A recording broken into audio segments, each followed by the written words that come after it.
made of paper. Oh, okay. Yeah, recyclable, I guess. Apart from the plastic. I think we should start. Yeah.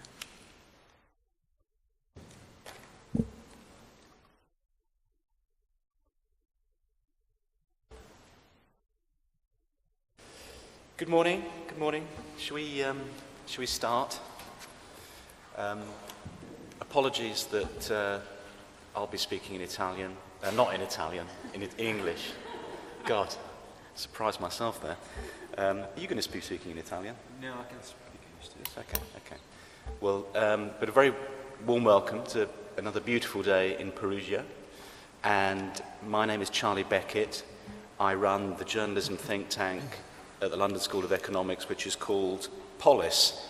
And funnily enough, that name is very relevant to today's discussion, because the idea of polis, I'm sure you all know, as some of you are kind of Romans, and it's from the Latin polis, the root of political, and it's the idea that it's about journalism and society. So it's about how media can create a kind of politics, if you like, can create a kind of civic space.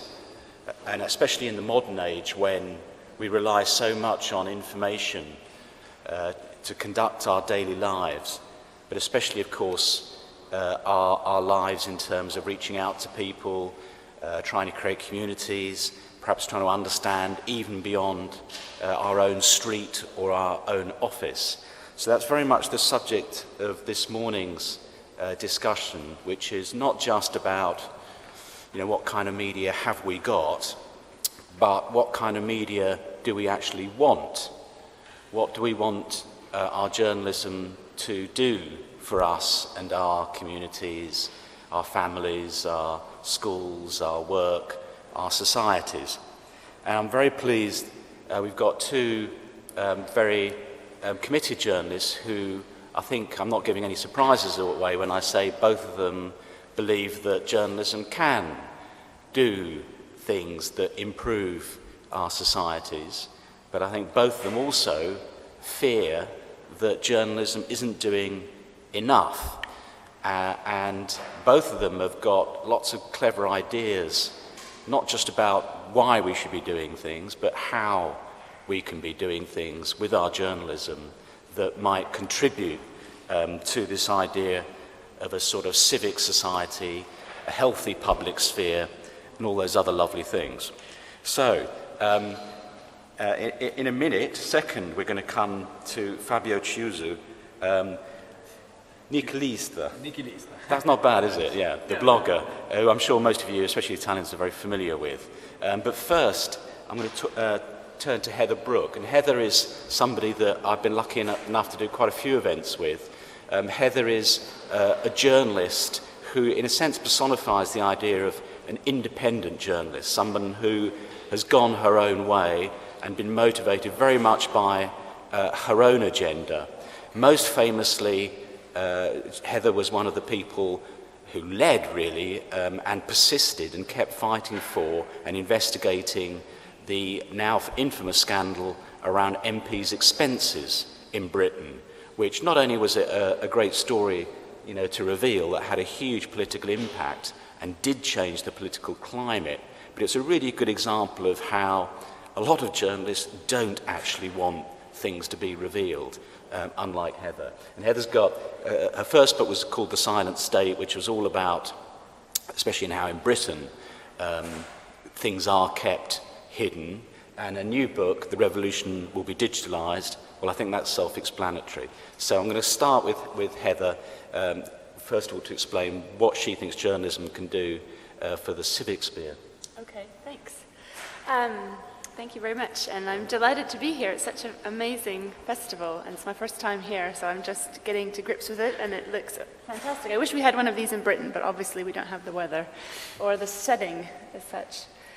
So yeah, I guess I would say I'm an unusual type of journalist, but if you look back at the history of journalism, particularly what was called yellow journalism in America, like in New York in the 1900s, there was a lot of journalists that were similar to me, where they had their own issues and they went out and campaigned. So there was a woman who very famously in the 1900s was convinced that there was a lot of abuse happening in mental asylums, and so she went undercover as a mental patient to record everything that had happened, and did this amazing investigation, and it resulted in a whole series of changes in legislation and culturally around the way mental patients were treated.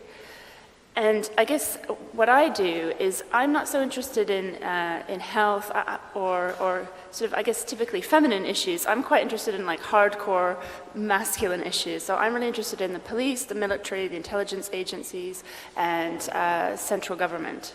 Power really is what I'm interested in, and finding out who has it and how it's used and how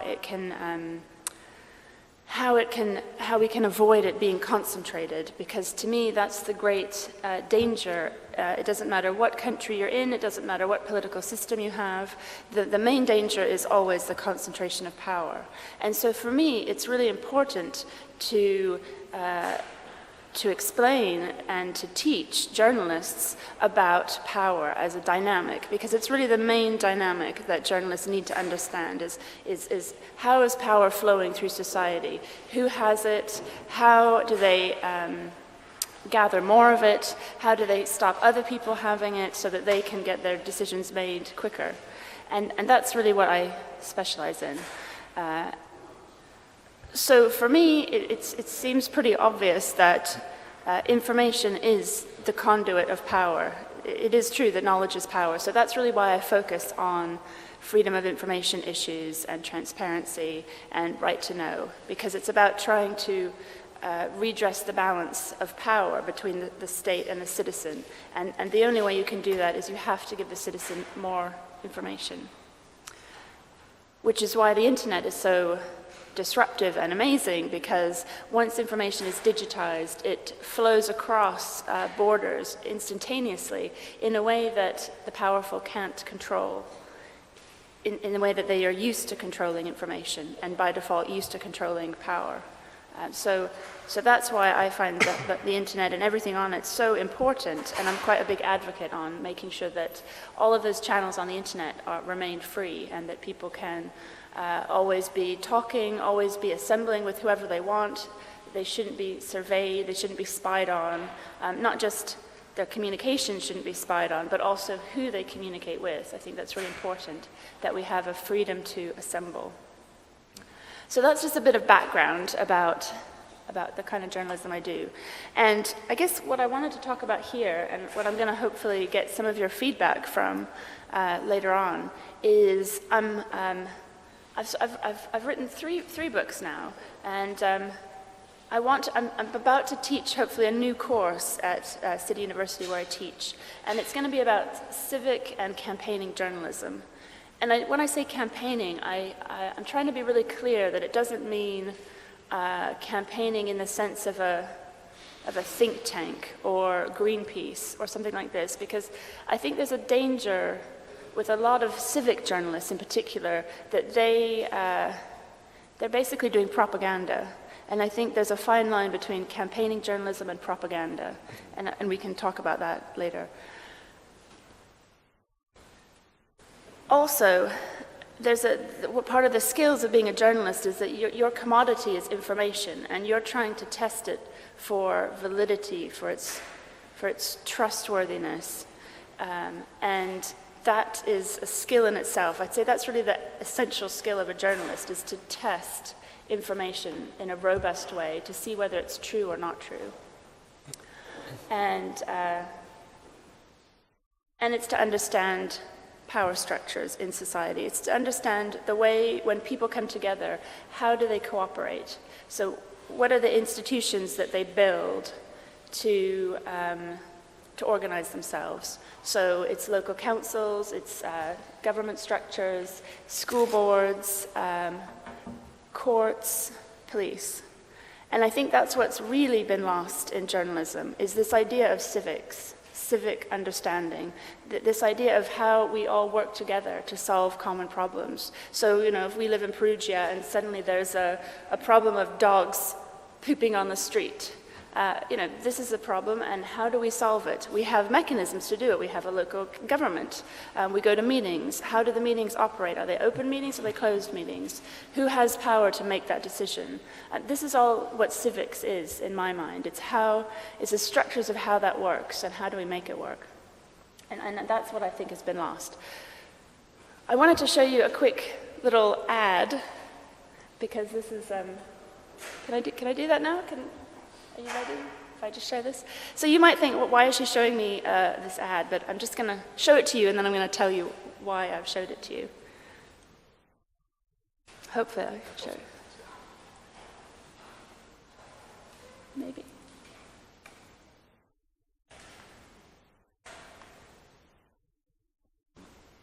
I did. You're going to help me? No, I'm not. You want me to strain my Yes, back? I'm going to find Mrs. Baldwin. Don't open that door. I'm going down to the morgue. That's not it. What is this? What's this? What's your hurry? Hold on, boy. Get your hands off me. Now, look here, Johnson. Well, maybe I'll wait. Yes, you. What do you mean by breaking in here like...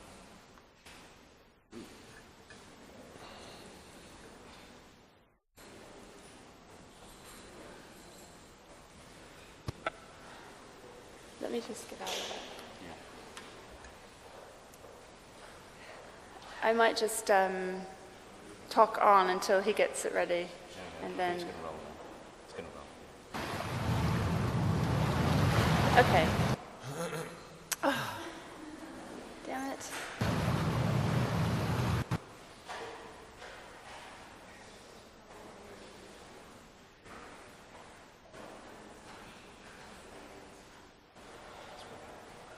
Just the Wi-Fi. Not strong enough. Is this our wireless the connection? Wi-Fi's not Okay, well, when the internet gets going here, when it cranks up, there we go. Your life is your life.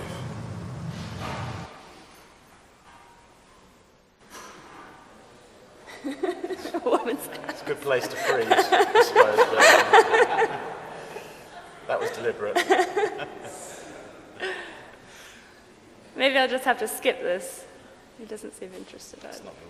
Don't let it be clubbed into dank submission. Be on the watch. There are ways out. There is light somewhere. It may not be much light, but it beats the darkness. Be on the watch. The gods will offer you chances. Yeah, that is That's going to be annoying. Know them. Dig them. You can't beat death, but you can beat death in life sometimes. And the more often you learn to do it, the more You really lose it with the brakes.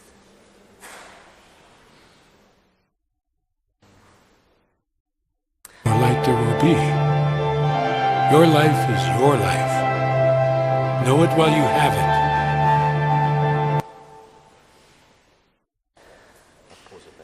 Yeah, I'm going to have to stop it because we can't get the whole mood of this ad anyway because it keeps But that's stopping. a good place to stop it, because that makes the point, I think. So this is an ad. The whole way it's sold to you is that it's playing on this idea, and I don't know if you heard, you couldn't hear very well, but there's a kind of slow build of the music. It's quite emotional. It kind of makes me a little shivery. I think, wow, this is like really an emotional point. You see all these young people. You see like protests on the street. It looks like a real civic community of people demanding kind of freedom and individual liberty and everything like this. It turns out that it's an ad for Levi's jeans.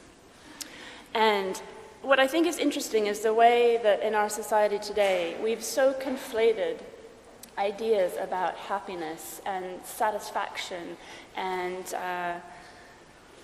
contentment with purchasing stuff, with consumption.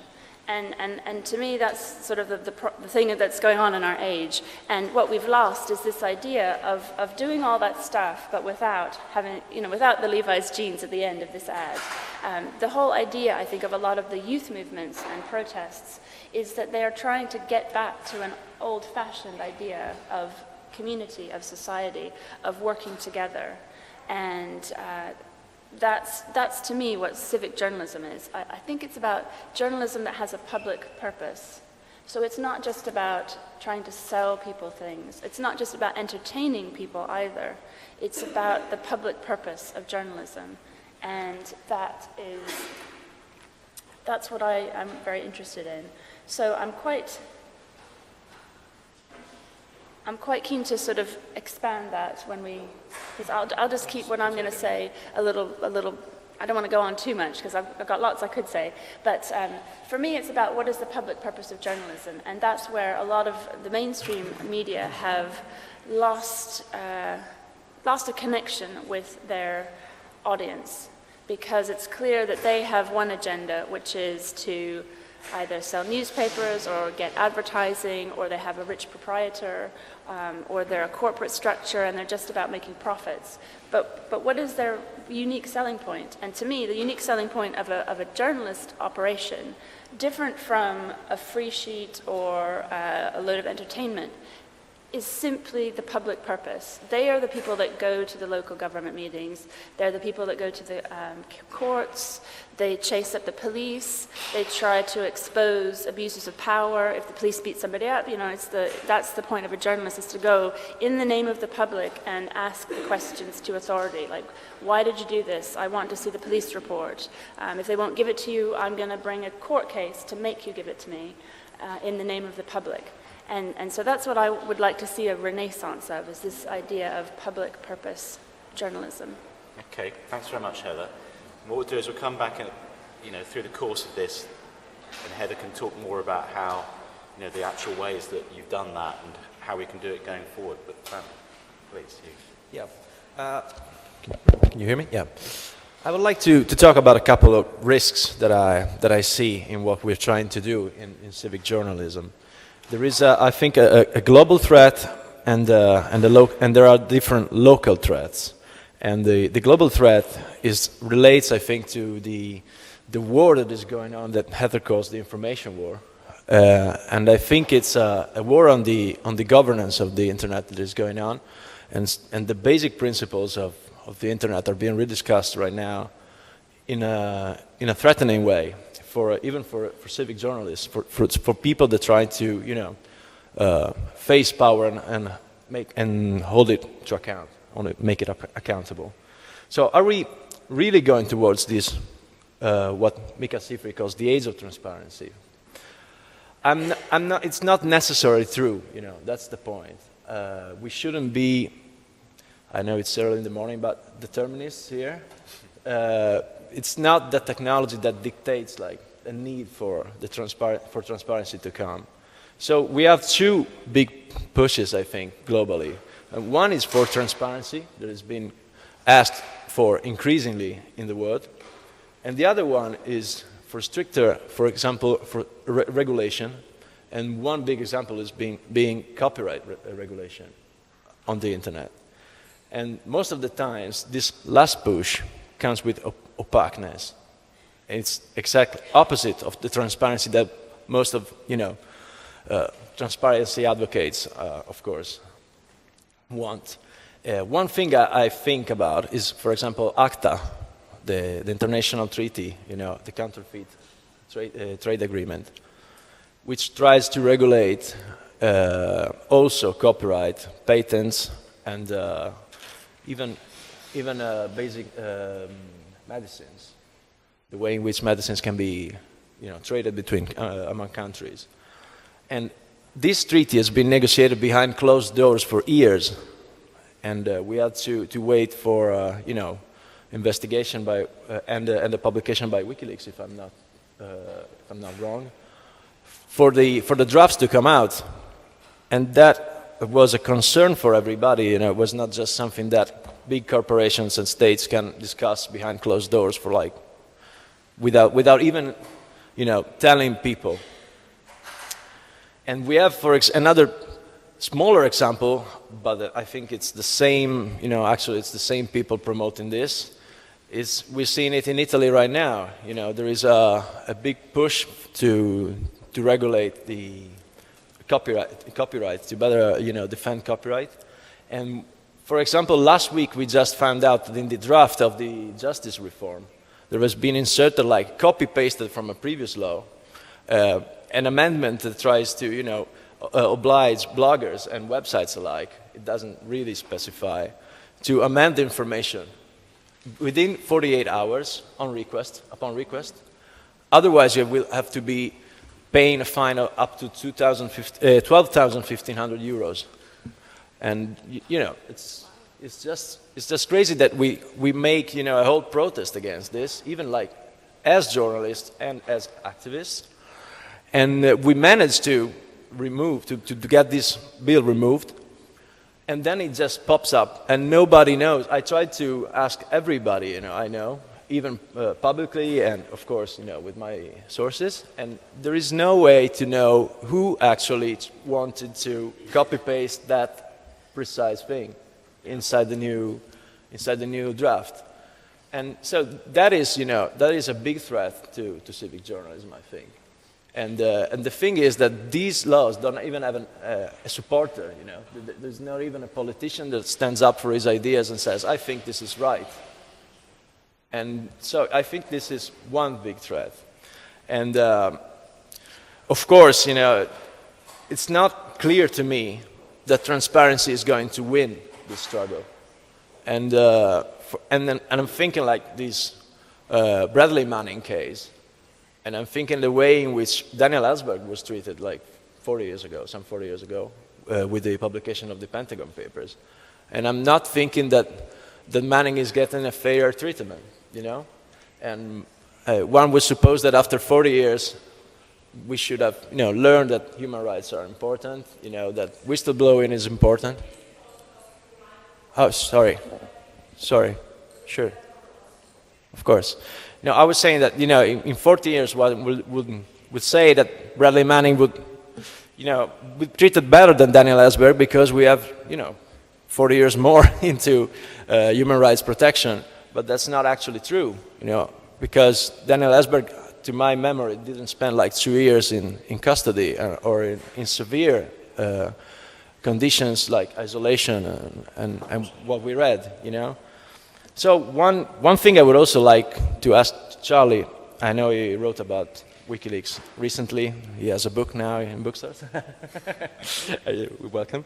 I would like, contrary to what you write about the WikiLeaks debate, should we, as journalists, as civic journalists, be taking sides instead of taking notice? That's what I want to ask you. And maybe the second part I can tell you later. Yeah? Yeah. I was going to bring up the WikiLeaks thing as well, although I didn't want to turn it into a WikiLeaks discussion as such. But it's. What I was saying was I was saying that journalists shouldn't be taking sides about WikiLeaks in the sense that they shouldn't be saying, or I thought it was a boring conversation to have about is Julian Assange a journalist? I thought that he was a journalist. My point was that they should be taking notice of WikiLeaks in the sense of what does it say about journalism today. So in a sense, passing the question on, as it were, my question to Heather, and I guess to you as well, and I think you've started to answer it, which is that, as Heather said, there is this great power, with digital technologies and the internet, and WikiLeaks is a great example of that. Whatever you think about its effects, it certainly managed to exploit the power of the internet to spread its message and to protect itself from prosecution. But is that really enough? The kind of civic journalism, is it always about the spectacular, or is it about some other functions in society as well? My point was a bit broader. Within this information war, should we be taking the sides of, freedom in this case against, these things like ACTA, for example, they can be good or bad, but we can't be wrong when we say, that it's not fair to just, disguise this thing as a trade agreement, just to discuss internet regulation, without letting the public know. That's my point. So maybe in this case, it's difficult to say whether campaigning journalism, it's not, and propaganda, that I think that question pops up again in this regard. Okay, sorry, did you want to respond to that, Heather? That as as Fabio's saying, that there's nothing inevitable about the internet somehow bringing freedom, and indeed the freedom of the open internet is being undermined, and you mentioned that yourself. Yeah. Apart from, obviously, I think we all agree that we are going to take sides in favour of the open internet, even when it allows, disruption, and it allows even things that we might not agree with. But is there more to it than that? What are the kind of journalisms? Because some people would say, look, if WikiLeaks can do this, why should we worry about civic journalism? What are the other kinds of journalism that you want to happen? I guess I had a conversation once with Julian about the way WikiLeaks operates, and the way it was always a myth that it provided this guarantee of anonymity to sources, because you just can't really make that guarantee on the internet. It's almost impossible to be anonymous. But what it did do very successfully was it used this idea of legal arbitrage, and that's a complicated word, I don't know how you say that in Italian, but it's basically, because of the way that the internet technology works, you can circumvent the traffic through different countries, and you can take advantage of different countries' laws, and you can use the countries that have the strongest legal protections for source protection or freedom of expression. And you can route the information through that so that it basically provides a kind of legal no man's land, what's effectively a data haven, which is an idea that lots of science fiction writers have thought about. They've envisioned this sort of imaginary data haven. And what WikiLeaks really was a physical manifestation of a data haven. And I think that was always its strongest point, because it allowed you to finally have a place where you could publish things which were unpublishable. So you could publish Scientology manuals on there and not have to worry about Scientologists harassing you with all these copyright lawsuits. You could publish, there was a report, a government report on Trafigura, which is this commodities trader. And this report was all about toxic waste that had been dumped in the Ivory Coast. And The Guardian had tried to write about this, and they had been injuncted by the company, and they couldn't. So what they could do is they could hand the documents, they did two things. They could hand the documents or to other existing newspapers outside of the jurisdiction, and other jurisdictions who would publish. But they had this new option. They could they could give it to WikiLeaks, and WikiLeaks could publish it. And by publishing it, it effectively became, a global public record. And so it sort of broke the injunction. In the same way that you can, in Twitter, because Twitter is based in America, its speech is governed by the First Amendment. And so in Britain, we don't have, I think people have a mistaken idea that Britain is this great land of free speech. Totally the opposite. We have something like 300 laws that prohibit publication or the release of information. There is no freedom of expression law per se. And so a lot of people were starting to tweet things in contravention of privacy injunctions. But they weren't able to be prosecuted because Twitter is an American company and it was governed by American law. So this is the really interesting thing, I think, about digital technology and the platform that is across the internet. I've forgotten how I got there. Well, now. the problem is, and what's wrong with that? I mean, in the sense that if that's... There's nothing, I guess what it is, it's a hack, isn't it? Because you're not actually solving the problem. The problem is the law in the country. So in Britain, the problem is our privacy law, the problem is our libel law, but we're not dealing with that. And instead, we're just circumventing our law, right? Well, that might be fine, but who's deciding? And as it turned out, it was, Julian Assange was deciding quite sort of dictatorially, well, I'm just deciding that I'm going to circumvent the world's laws, and there you go. And that might be fine if you trust that person, but I guess the whole reason we have a rule of law is because it's sort of the best way we've decided coming back to social cooperation, it's the best way we've decided to live together, is the rule of law. Yes, it's clunky. Yes, it can get co-opted by special interests. But overall, it's the least worst system, because it's you have to go through a process. You have to convince many people. There is checks and balances, and that's why we have the law. So if you don't like the law, you have two options. You can disobey it. Well, actually, you have three. You can break it flat out. You can circumvent it, which is what WikiLeaks does, or you can try to change it. And I think what I prefer to do is change it. It's obviously a lot harder than circumventing it, but I think that the problem when you're circumventing law is that you don't actually, you're not actually changing systemically your own society. Okay. And I think that's what we saw with WikiLeaks. I have seen no changes in law as a result of WikiLeaks. Although not true. No, actually, I have seen changes in law, but they're all about making the internet more closed.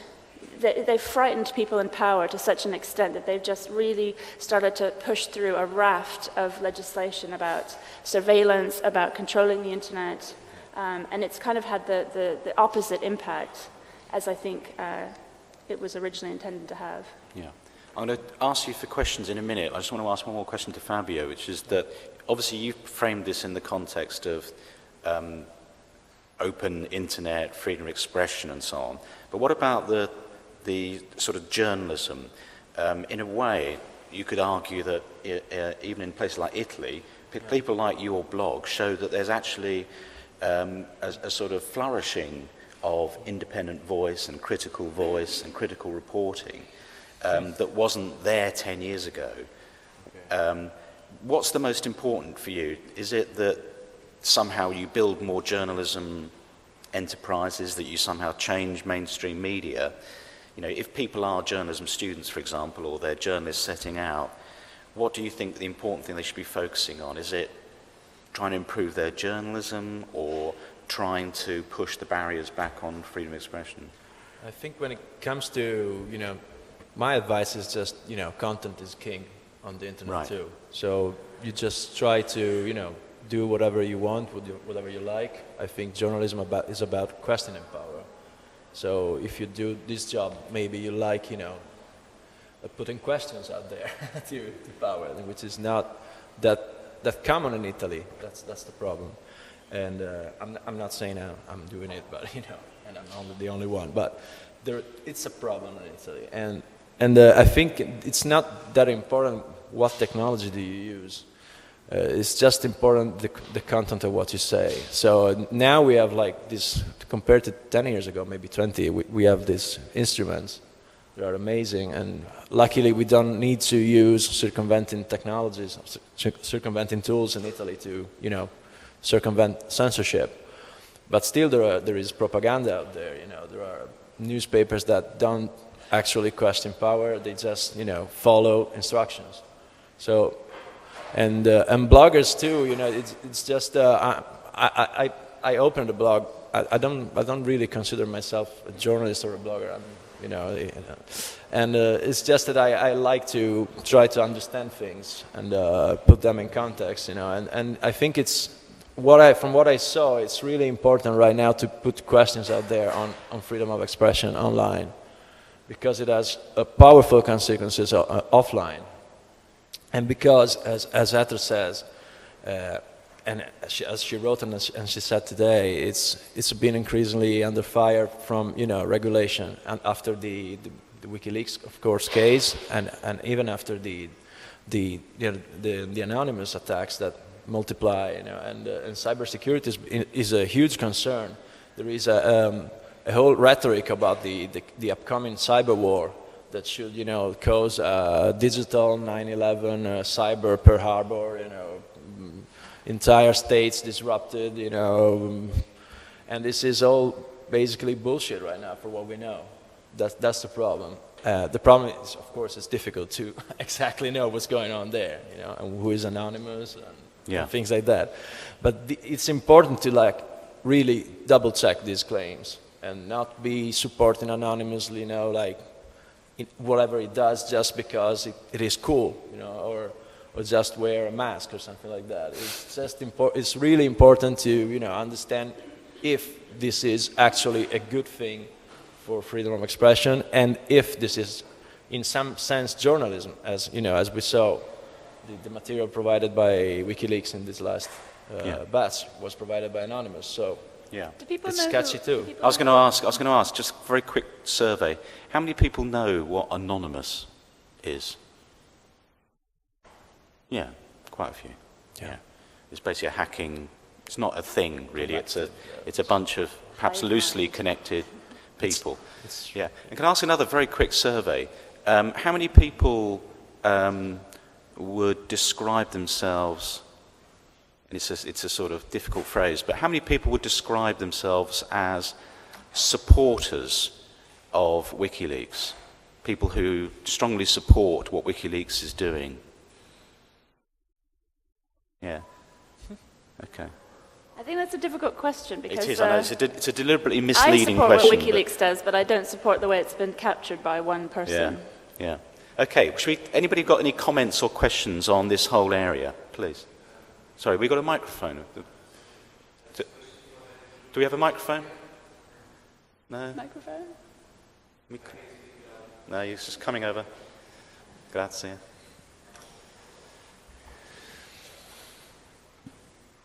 Yeah, thank you. A question for Heather Brook. I'm a freelance journalist, French in Spain, and I'm very interested about what you say, the thin line between civic journalism and propaganda, because in Spain there's many intentions to do civic journalism. There are even new titles like Público or Periodismo Humano, and they attempt to have this civic speech. But to my opinion, it's still very politicized journalism in Spain. So there's many attempts to I think, to do it in a civic way, but it's still very hard in this very politically and biased country to be distant from political intentions. So that's propaganda. So I'd like to know if you could have some advices for such a politicized country, for young journalists trying to do more public service journalism. Thank you. Okay. Yeah, I do. And I'd be interested to know what other people think is the difference between, not so much civic, but campaigning journalism. Being a kind of campaigning journalist or a propagandist, how can you tell the difference? For me, I think it's very much like a scientist in the sense that you're trying to get to the truth of something, but it's not the truth of a formula. You're trying to get to the truth of a situation. And you're trying to, you might have, as I do, I've got issues that I feel strongly about: transparency, people's right to know, the idea that power shouldn't be concentrated. Those are definitely my issues, and I campaign for them, and I go off and investigate things. I guess where you move into propaganda is where you come across information that doesn't fit the model you have in your mind, or the story that you want to tell, and you make the facts fit your worldview.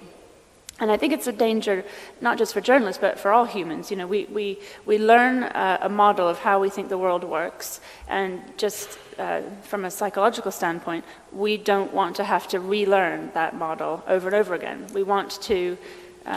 We've learned it. We want it to be a working model for the rest of our lives.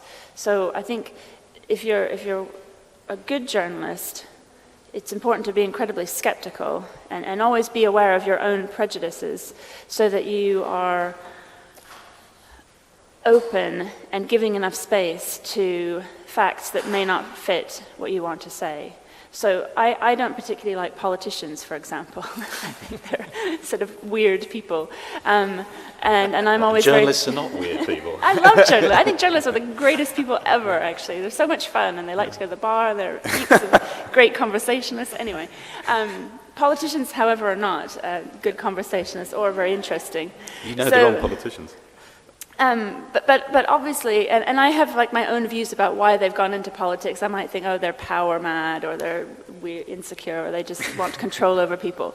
But I try to put that behind me when I'm talking to them, and I guess I try to keep an open. I'm trying. I know my prejudices, but I'm trying to keep an open mind. And if they say, well, look, this is why I'm in politics, and if they say, look, here's why I claimed these expenses that I did.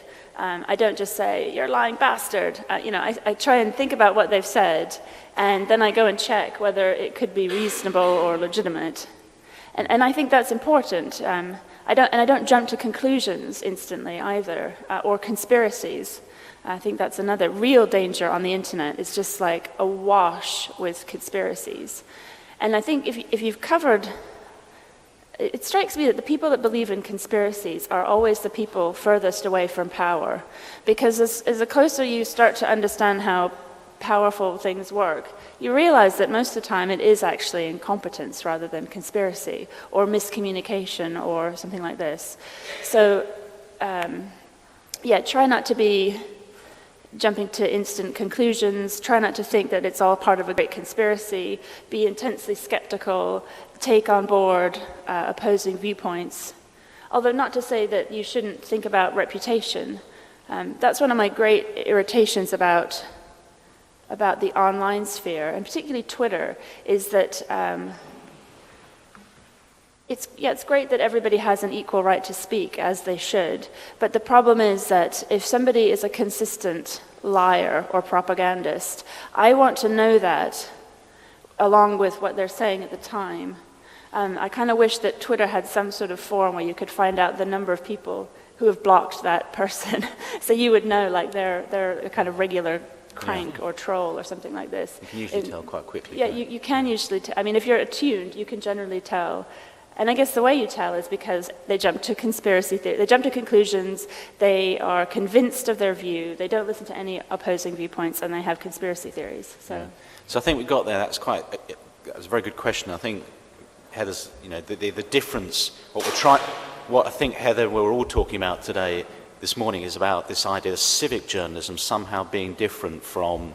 You can have a campaigning journalist, you can have a lobbyist, you can have a political journalist who's pushing a particular cause, and I think you've come up with some very good definitions there around what distinguishes civic journalism. So a skepticism, a critical faculty, an independence, and perhaps would another one be that you don't actually have a specific objective, that you're not looking. A campaigning journalist, Greenpeace, are seeking to change the law on climate change. Yeah. Is it true also that perhaps a journalist or a civic journalist shouldn't have an end goal in mind? That's a good point, yeah, because if I think about when a journalist covers, how many have been to a local government meeting?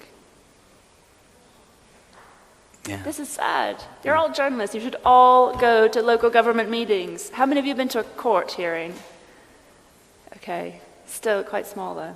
But these are for me, when I feel like a dinosaur now that I even mention this, but when I was growing up, it was absolutely the essential thing that we all had to go to court, we all had to go to local government meetings, we all went to school board meetings, we had to go to the police station and talk to the police. I mean, that's what we did. We were really integrated into those institutions. And now we think, well, we don't need to go to any of these. We'll just all chat on the internet. Well, I'm sorry, but, the people in power are still in those institutions. They still make the decisions. And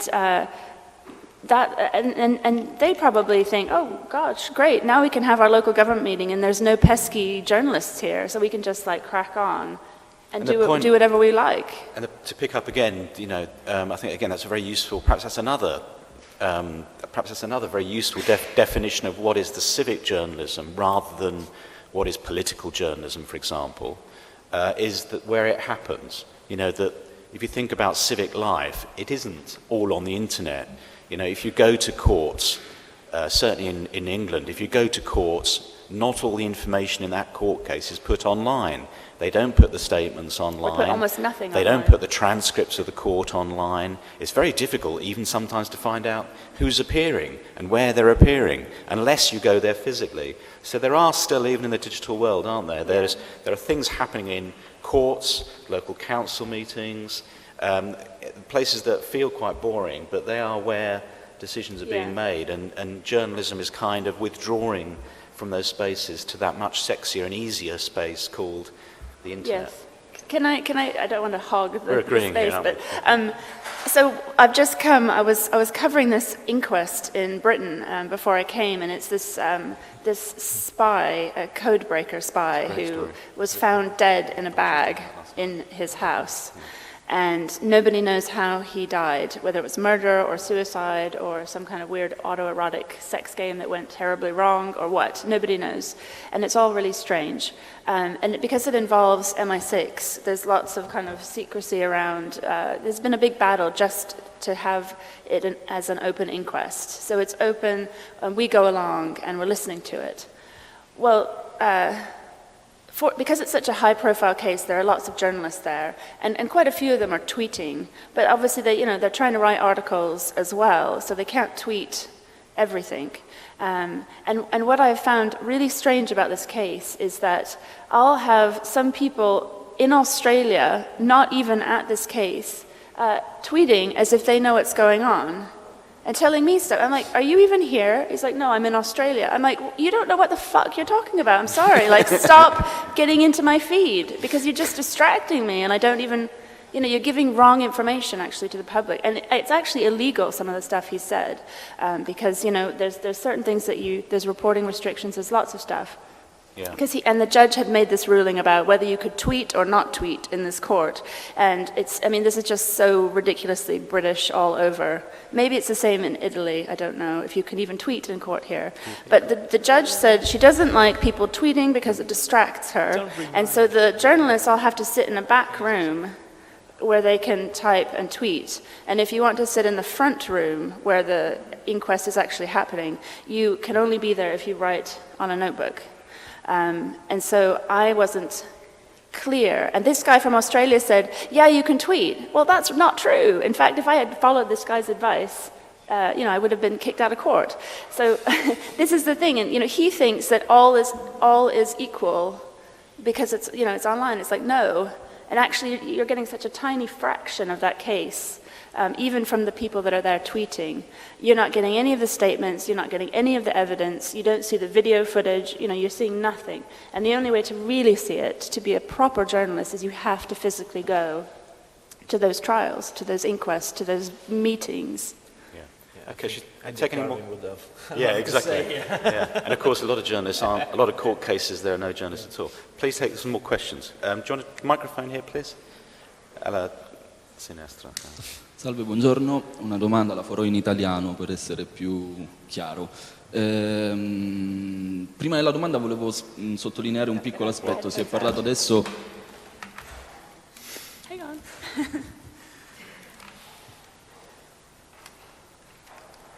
Number 2.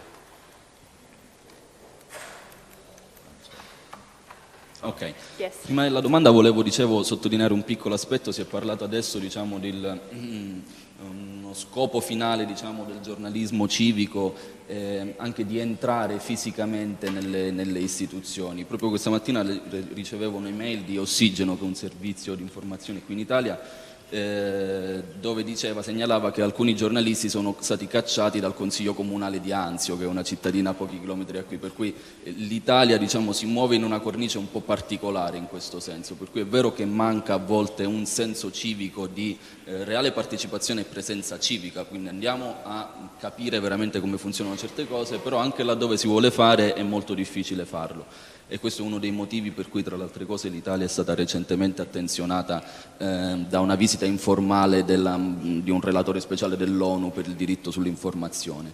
E su questo mi riaggancio invece a quello che era il tema della mia domanda. Abbiamo parlato di trasparenza, partecipazione e libertà di informazione.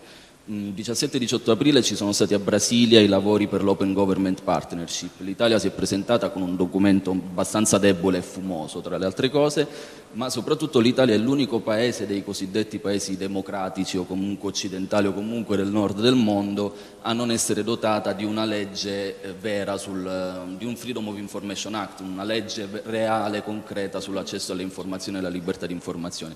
Quindi volevo capire se secondo voi è effettivamente possibile una vera strategia di open government e all'interno di questa una vera azione di giornalismo civico partecipato, senza strumenti giuridici che consentono effettivamente ai cittadini tutti e quindi anche ai giornalisti di accedere a queste informazioni e quindi diffonderle. I think you raise an important question. There have been like something is going on, in the open data movement. Even in Italy, there are some regional laws, and I think some people here at the festival knows much better than I do. But I think you're perfectly right, and I know there is going to be a presentation here at the festival for a proposal to start investigating a way to get Freedom of Information Act in Italy, and I think it's just so important. I was about to make my second point before, and the second point was cases in which transparency is not enough and transparency is not possible. Example, how political parties are funded and how they manage their funding. We all been knowing in Italy for 20 years now, since Mani Pulite, since the big inquiry that collapsed the First Republic, that something wrong was going on there. We had the referendum. We all voted against this. We said no more, public funding. They just changed the name, and they call it, refund. Right. And now after 20 years, we find out that they've been using this money to buy diamonds, gold, and to buy degrees for sons of political leaders. And the thing is that political leaders, once they're questioned, they can say, and that's the actual logical arguments they're making, which makes it's not logical, but that's what they're using, but it's still plausible. We don't know, because there is not a law that obliges us to use public funding or refunds in a particular way. And so it's all up to the guy that manages funding. And that's actually what they're saying. And some of them are, still surviving as political leaders after 30 million euros are disappearing, like in front of their eyes. So if you don't have an instrument that, allows every citizen, not only journalists, to ask, for transparency in this way, it's just pointless. You can do court cases, you can do journalism of the greatest quality, but nothing changes. They just change names to parties, they just change leaders, but the system is the same. And the whole thing boils down to what Ether wrote in the book. It's about decentralizing power, and this has not happened. This has not happened, and this is not happening again. I think the only movement that is trying to propose an alternative. I'm not for it, but I'm saying that, for example, it's a movement, inspired by a comedian that says that every, politician should go with a web camera, and film what's going on inside, the workings of local governments. Yeah. And it's a comedian, It's just crazy. How can you not do that? Yeah. Is there a group in Italy that campaigns for a freedom of information law? There will be. C'è qualcosa attualmente, nel senso ne parlo con cognizione perché io collaboro con LSD, che è un osservatorio sul mondo del giornalismo, e stiamo lanciando a breve una campagna proprio per l'adozione di una Freedom of Information Law anche in Italia. Quindi anche alcune delle cose a cui facevi cenno tu, ovviamente ne sono a conoscenza, sono qui per questo.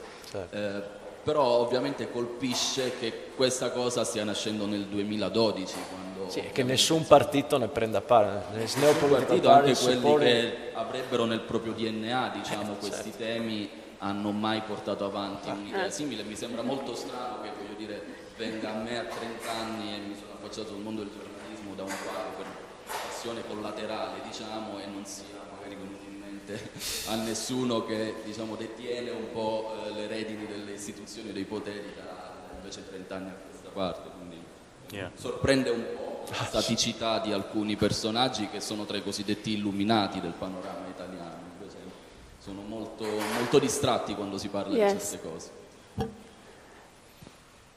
I think it's a mistake to think that politicians, once they're in power, are ever in favor of freedom of information or transparency. They're not. They're not. It's only politicians in opposition who are interested in it. And so that the point is to get the opposition party to put it in their manifesto.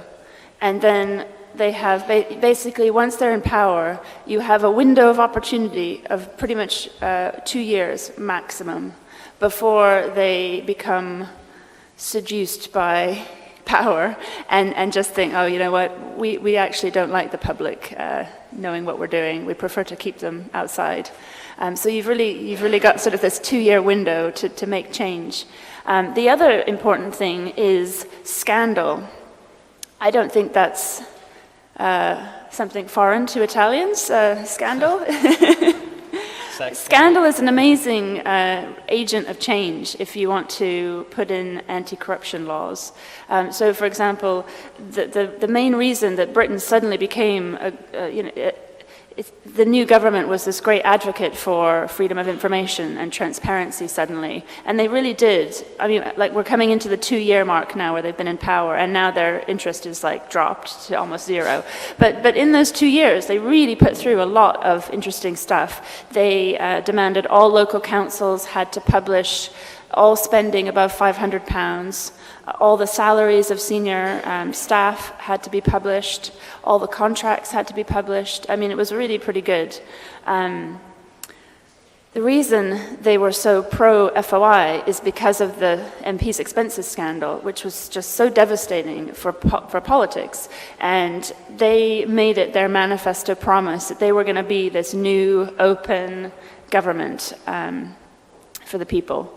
And as I say, you've got a 2-year opportunity to get all that stuff in. And now they're actually rowing back and doing what all politicians always do, which is say, you know, this freedom of information law, we don't really like it. We're thinking about how can we make it a bit more difficult for people to make requests. Should we make them pay to ask us questions? So, yeah, find some good scandal and lobby the opposition. Okay. Any more questions? Anybody else want to make any points, please? You want to the microphone? Grazie.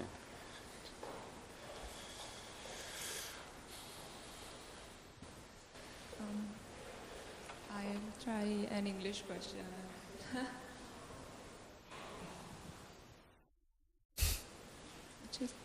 Okay. When the SOPA and PIPA laws were discussed, they were actually blocked by big industries in information technology like Google and Wikipedia and the registrars campaigning against them. I don't think that's working. It's not working, I think. You have to speak up more into it. Yeah. I can't really hear you properly. If you speak into it, bring it closer to your mouth.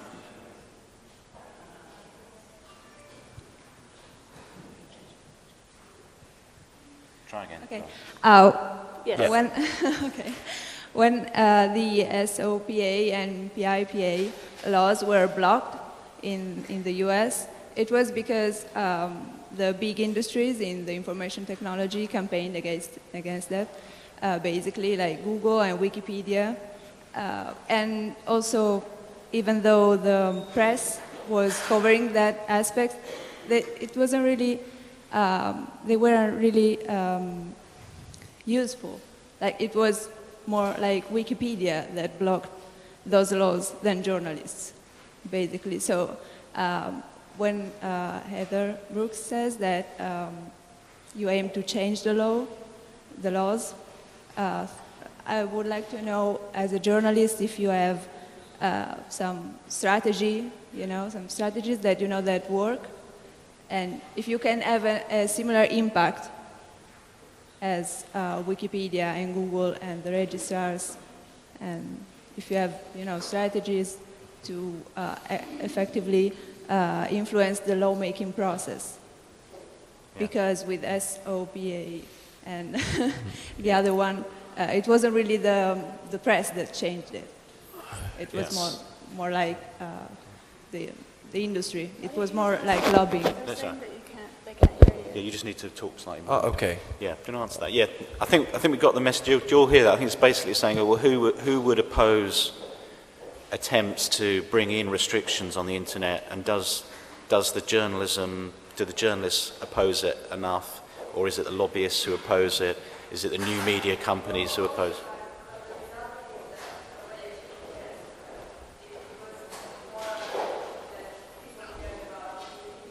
Yeah, you're saying because Wikipedia shut down, something changed. Otherwise, nothing wouldn't change. Yeah, it's a tricky thing, If you really think about it, it's really tricky because we have seen it with the panel yesterday evening.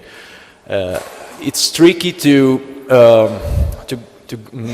get consensus around a topic if you really simplify it too much, or if you oversimplify it, and that's one way in which journalists. It's a bad way, I think, in which journalists could try to gather consensus around,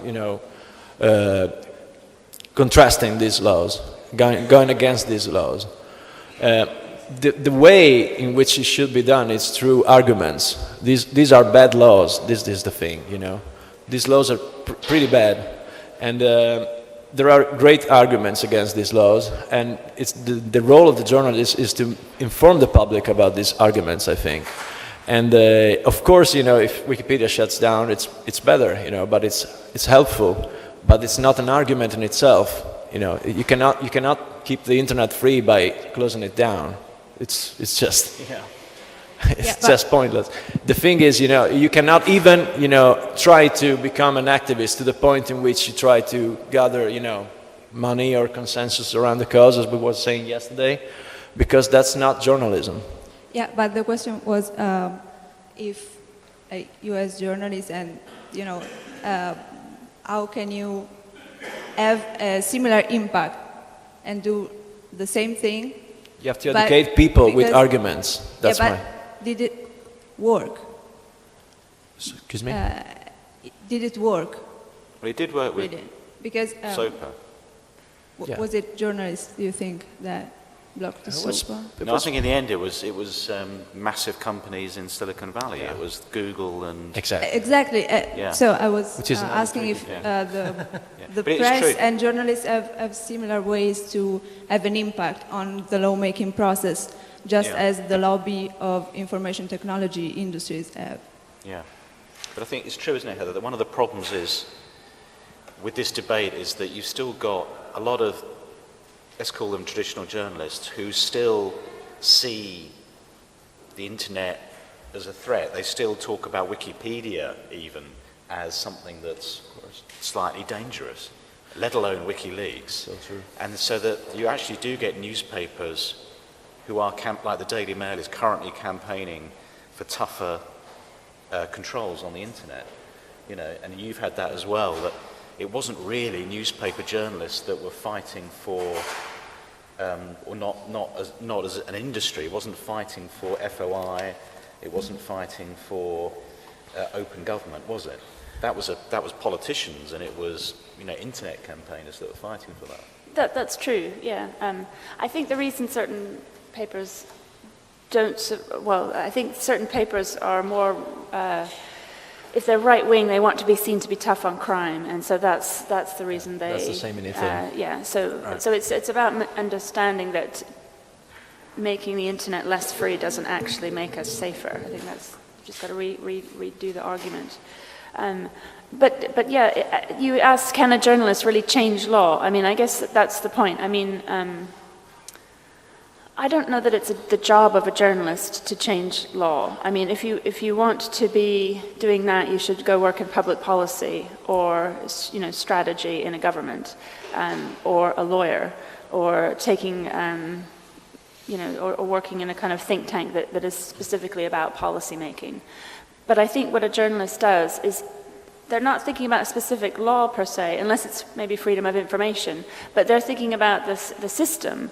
Does it work? Does it not work? And if it doesn't work, how can I educate people about what the problem is? I think that's really the role of a journalist. It's not to force, like if you think it's wrong, it's not to just like beat people over the head and say, it's terrible, it's an outrage, isn't this awful, we need to change this. It's your job as a journalist to gather enough evidence, to tell a good enough story, to find the people that tell the story, to show why it's broken, why it's an injustice, why it doesn't work, why it's corrupt. And then leave it to the public to decide, are they going to accept this or not accept it? Have they decided enough is enough and, okay, we want to change it? The problem is, as any cynical hack will tell you, you're very often disappointed by the public. You'll show them everything, you'll show them a huge scandal, maybe a Berlusconi, and they'll just not do anything. You're like, don't you want to change legislation about electoral funding or party politics, and they'll be like, I'm happy just watching my television and doing the gardening, whatever, they could care less. But I guess then the point is, well, how do I make it so that they understand that it's important to them? And that's really the trick. Yeah, that's really the trick of journalism. And the other thing I would say, what I hope all of you will go away and do, is something I think all journalists should do, is not get too comfortable. It's a real problem of more experienced journalists, is they've gone through all the awkward having to learn how things work, and then they're in a place where they feel comfortable. And I think a good journalist should always make themselves feel uncomfortable, in that they should go and do something they've never done before. If you've never gone to a local government meeting, go to one. If you've never been to a court hearing, go to one. If you haven't been to an inquest, go to one. And like you were saying, you might get kicked out. That's interesting in itself. To write a blog about that, I went to my local government. They say they want they want to engage with local people. Well, I tried to ask a question, I was kicked out. That's quite an interesting story. So, yeah. Yeah, exactly. Any other questions? Anybody else want to make a comment or a question? Otherwise, I shall... That was no? Okay, you're exhausted. I'm just going to ask the two of you to sum up with the thought that I want to end on a sort of sunny, optimistic note. Can you sort of talk about one thing that you think would open things up, that would create a civic kind of journalism that you like, or even an example of it, but something positive that you've just said, they should all go to the courts and so on, but can you think of something positive that we should all be thinking should be happening in the next year or so? Starting with you, Fabio. Yeah, of course. There is a project called Global Leaks. I think it's a great idea, and it's a kind of platform for opening up your own whistleblowing site, and it can be applied on local basis, and it can be applied on basically everything. It really depends on people. It gives the technology to provide a safe harbor for people who want, for whistleblowers who want to speak up against something bad happening, in governments, in corporations, at the local scale, and that is about to happen. It really is upon us and upon journalists being able, to verify that these documents that are provided, these claims that are provided are true, but this can be done. The technology is there, the idea is there, it's great, and I've been talking to these guys for a year, and they're really smart people. They're amazing, and I think it is a good thing for journalism. Global Leaks. Heather, rally the troops. Okay. How can I sum up? I did say I think we can all do, just by showing up, asking a question. Never underestimate how powerful it can be for you to just go along and ask people in authority a question, because they're mostly not used to it. They're mostly used to just kind of doing what they want to do, and nobody challenges it. And just the challenge makes them think, maybe for the first time, is it right that I'm shutting the court? Maybe I shouldn't be doing that. Maybe I have to think about the reasons why I'm doing it. And you've changed, you know, you might have changed that whole history of that court just by being there and asking a question. So that's one thing. I guess to inspire you, look, I went to Britain. I didn't know anybody. I didn't know anything about that country, really. I went there when I was in my late 20s. I wanted to figure out how it worked. I wanted to document like how the whole structure worked, and I did that in the first book I wrote called Your Right to Know. And then I just kept asking questions, you know, sort of in an obsessive and slightly relentless manner. I just wanted to find stuff out. I didn't do anything illegal. I didn't like protest on the street. I'm a bit embarrassed that I don't like to really like make trouble in a kind of obvious way. I just like send a letter. Dear sir, I would like this information. But then I'm quite relentless. I keep asking for it if they don't give it. And that's really how that expenses story unfolded. It was just a series of letters, which ended up going to court cases. And by then I had a lawyer who agreed to work for me pro bono. But really it starts from a small thing, and that's nothing that anybody here couldn't do. You know, you can all write letters, you can all go and ask questions. It's just about being skeptical, not accepting the way things are, and just thinking, well, that's odd, or I don't like that. I'm going to ask a few questions about it. Yeah, great. I think we'd better end it there, but you know, let's remind ourselves that, you know, the challenges are extraordinary, and I think the battle for the open internet is something that should occupy anybody who cares about civic society, about journalism, and about democracy. It's so a precondition for enacting all the wonderful tools that are out there. I mean, even a trivial thing like Twitter reporting from courts, something that a couple of years ago was not allowed, and because enough people pushed it, it is now to a degree allowed in British courts.